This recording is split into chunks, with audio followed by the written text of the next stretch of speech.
Buenos días, soy Carmen González y estoy en la Clínica de las Emociones para estar contigo un rato hablando de temas que importan mucho, los temas del alma.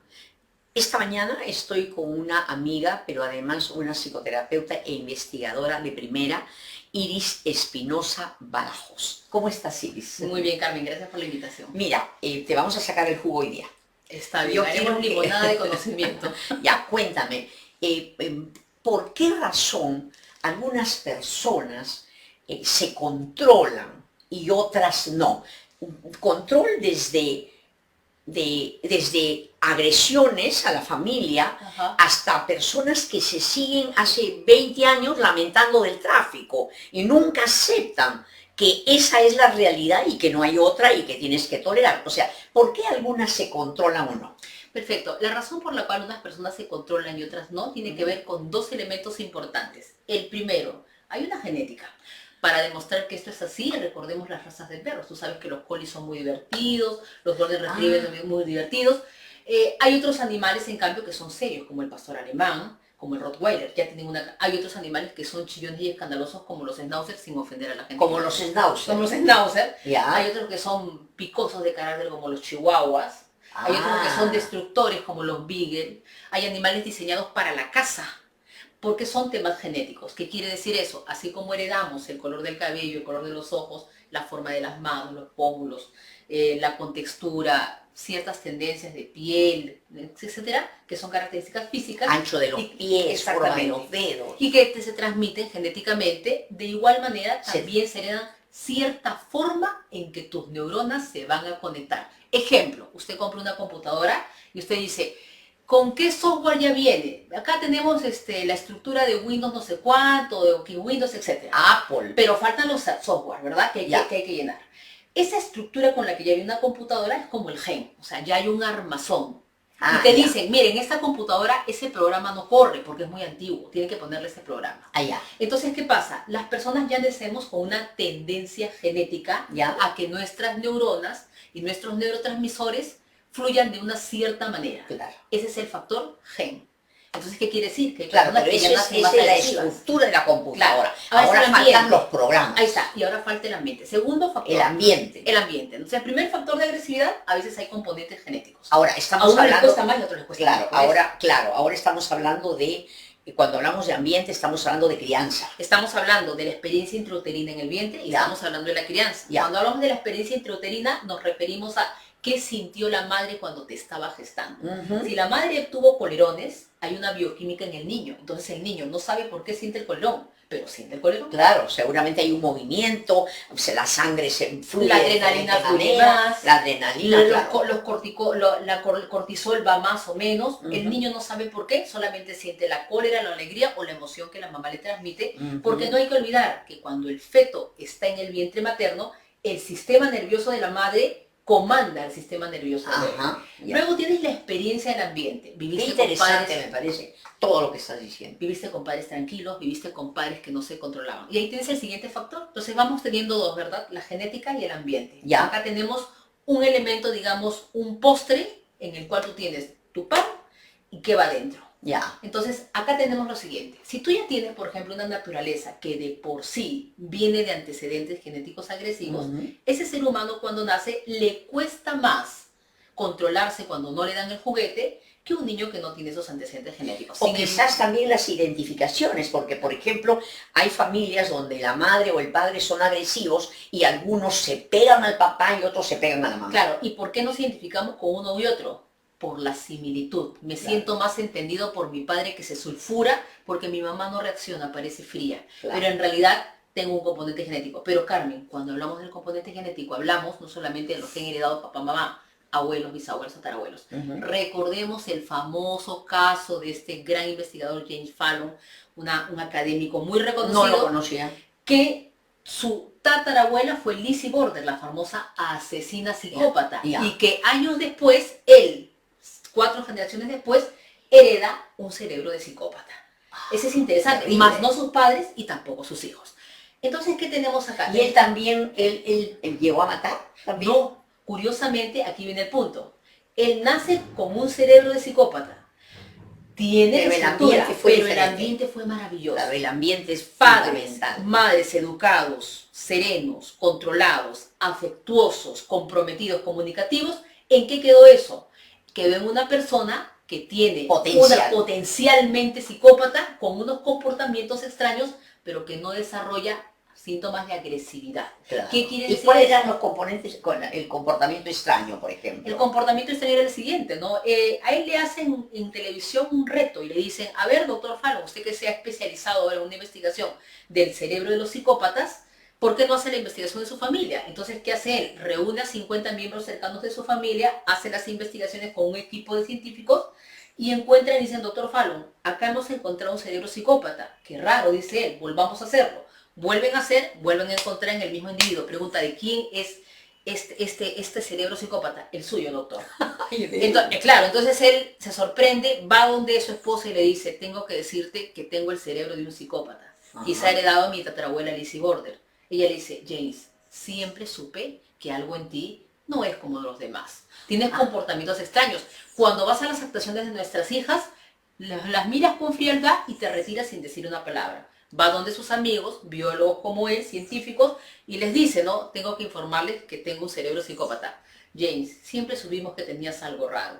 Cuando algo no te parece o no te gusta, simplemente te retiras y te vas. No te ríes de cosas que a todos nos hacen gracia. Cuesta que te rías. Cuando celebramos a alguien, tú simplemente muestras una expresión de anómala frialdad, pero eres inofensivo. Su esposa le dijo lo mismo. Entonces, aquí viene el punto, respondiendo el tema de por qué uno se controla así. Claro, porque el psicópata no siente por los demás. No, claro. O sea, él... Pero no llega a actuar. No llega a desarrollar la potencial estructura psicópata. Claro. Apenas ciertos rasgos de psicopatía social. Claro, Nada más de tipo social. Y aquí viene el punto. Él dice, me obligo a hacer cosas que no siento. Claro. De tal manera que yo soy consciente que lo que hace el entorno socialmente es lo normal.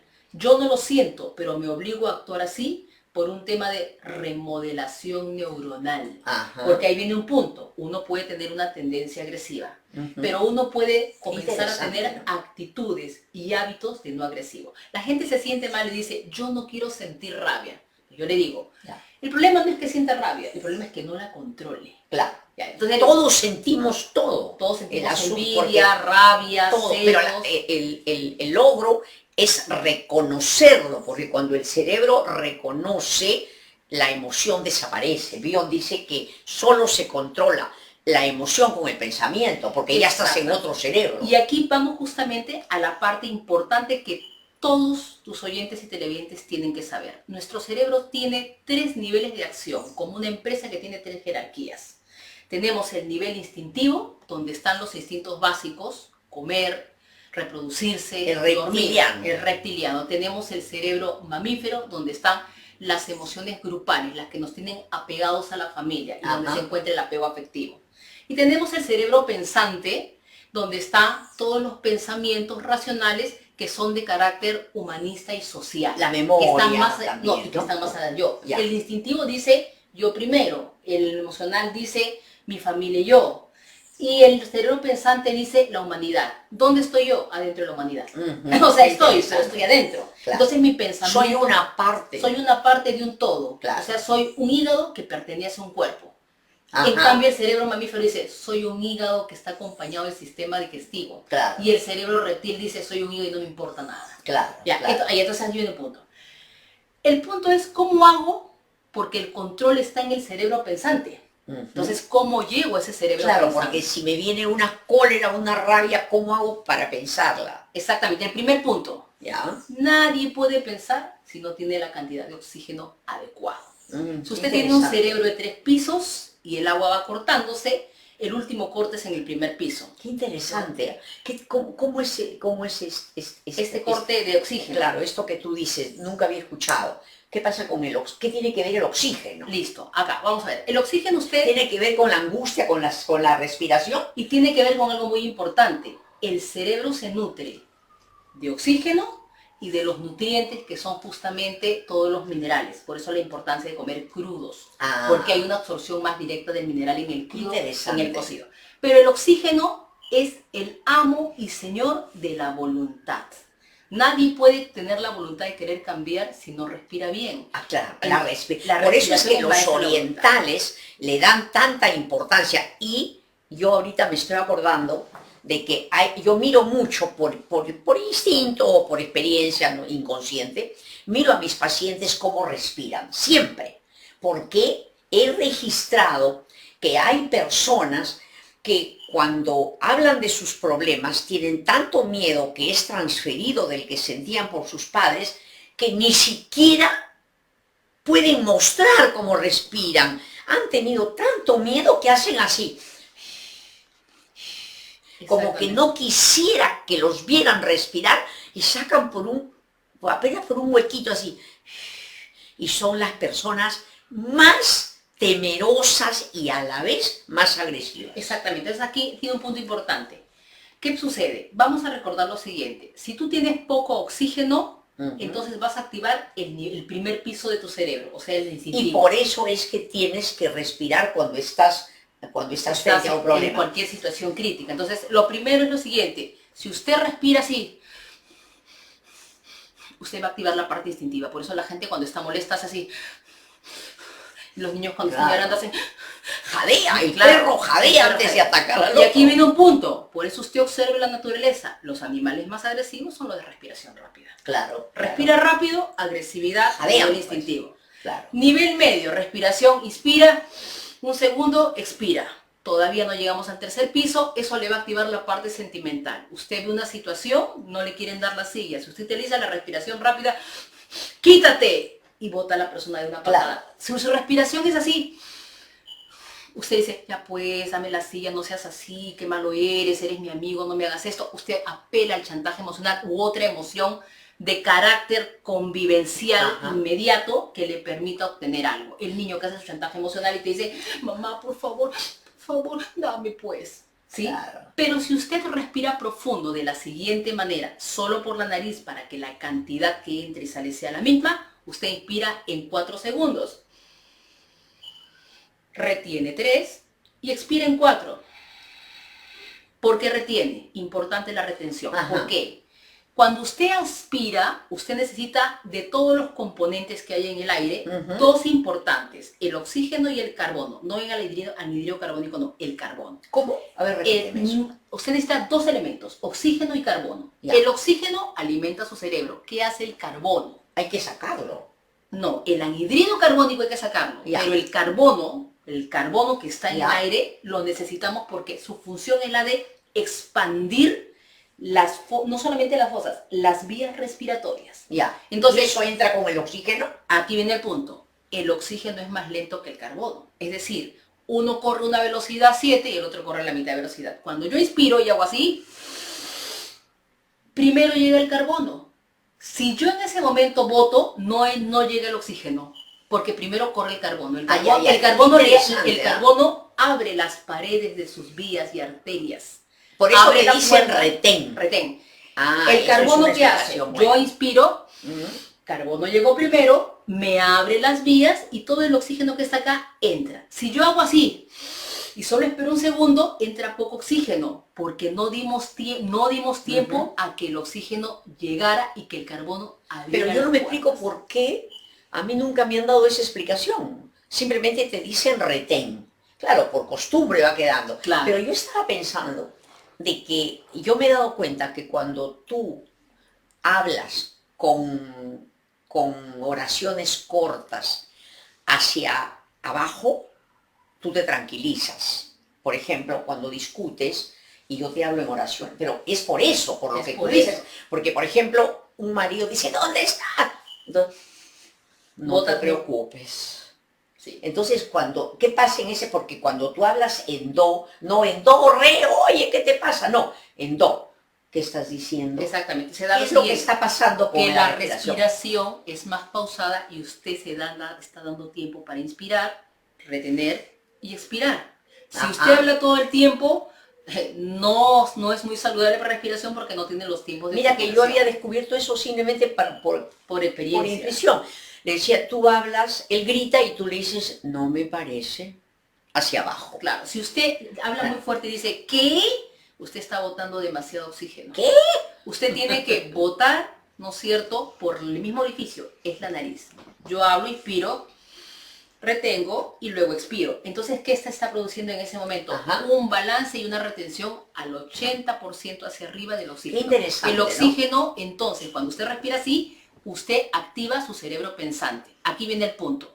En ese momento, usted recién pone en práctica lo que la doctora Carmen González y sus terapeutas le han dicho en la sesión. Si usted no puede poner en práctica, porque usted, si no respira bien, no puede aplicar el conocimiento adquirido. De hecho, para estudiar, usted necesita una posición de respiración constante, permanente y pausada. Claro. Y yo, mira, bien interesante lo que dices, porque acá me están pasando esto, pero no tengo lentes, no tengo los lentes. ¿Por qué no me los pasas? No, no vas a poder. Bueno, me está pasando ella, vamos a hacer un pequeño, vamos a decirle a la doctora que un ratito detenga eso tan interesante que nos está diciendo para hacernos recordar que mañana martes a las 6:30 de la tarde en Los Olivos va a estar la doctora Jimena Castro, como siempre dando su taller que se llama Reconociendo las Emociones. Pero mañana también a las 4 de la tarde vamos a tener una evaluación vocacional. Así es que ya lo saben, martes en la cabecita, para todo el cono norte, a las 4 la evaluación para ver qué vocación es la más adecuada para ustedes, y a las 6:30 empieza el taller que se llama Reconociendo mis emociones. Eso por ahora. Y ya terminamos esto. Falta la última, ¿no? Ya dentro de las jornadas terapéuticas que hacemos, el día miércoles es la última sesión que tenemos aquí en Miraflores. Es una jornada de 3 sesiones para analizar todas las relaciones tóxicas que nos pasa como parejas, como madres, como hijos, qué nos está pasando cuando nos vinculamos a los seres queridos de una manera tóxica. Entonces el miércoles a las 7 de la noche es la última jornada. No hay necesidad de haber venido a las otras. Tú puedes venir acá nomás. Y entonces ya sabes, martes en Olivos, miércoles aquí y el día jueves, como siempre, también aquí, en los 2 talleres que tenemos, Renacer, a las 7 de la noche y a las 10 el primero es 7 a 8:30 y el segundo de 8:30 a 10 de la noche, ¿no? ¿Qué más? ¿Tenemos otra cosa? No, ¿no? Para promocionar, no hay otra cosa. Constelación familiar. La constelación familiar acá. Claro, todos los sábados últimos, la última semana de todos los meses, tenemos acá el taller de constelación familiar. Y la segunda semana, el segundo sábado, en Los Olivos. Así es que el sábado te esperamos aquí, donde está la doctora Beatriz Suárez, para hacer el taller de constelación familiar. ¿Vamos a ir a una pausa? ¿Sí? Sí, vamos a una pausita y regresamos. Bueno, estamos con la doctora Iris Espinosa Badajoz. Ella es terapeuta e investigadora y nos está hablando realmente de cosas interesantes, de cómo controlar las expresiones de agresión que hacen tanto daño. Pero me estaba diciendo también sobre la importancia de la respiración, no solo para el control de la agresión, sino también para enfermedades como el asma. Cuéntanos esta cosa que tú... Sí, te contaba justamente, Carmen, que ya antes del año 1980 se había investigado en las universidades rusas acerca de la aplicación de una respiración controlada, pausada, con mayores tiempos de retención, o sea, más larga, no en el tiempo de 4, 3, 4, que serían 4 segundos de inspiración, 3 de retención y 4 de expiración, sino un poco más largo, ¿no? Una inspiración de 6 segundos de inspiración. A ver, respira, ponme con 4. Primero va al abdomen, ¿no? Ya, primer punto. No se respira con el hombro, se respira como hacen los bebitos. ¿Usted ha visto un bebito? ¿Qué es lo que se le infla a un bebito cuando respira? La pancita. Entonces sí. Eso que hemos aprendido socialmente de que respiro y hundo la barriga es equivocado. Yo creo cuando que usted respira tiene que hinchar la barriguita. Conforme crecemos, creo que vamos dañando. Vamos perdiendo. Usted mira un bebito, es la forma correcta de respirar porque biológicamente respiramos así. Nosotros respiramos aquí y tratamos de observar la mayor cantidad de oxígeno de forma paulatina, no de un sorbo, así no. No, sino así.